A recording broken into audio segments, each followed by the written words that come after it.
Түсіндім, жақсы. Çayın суып қалды. Иә. Саламат қой, хабарласып жатқан. Гүлнаржанның оқуы әлі басталмайды, тағы бір апта жатсын дейді. Жатсын.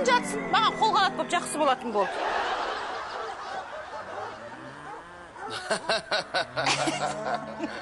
Қалжыңдайым.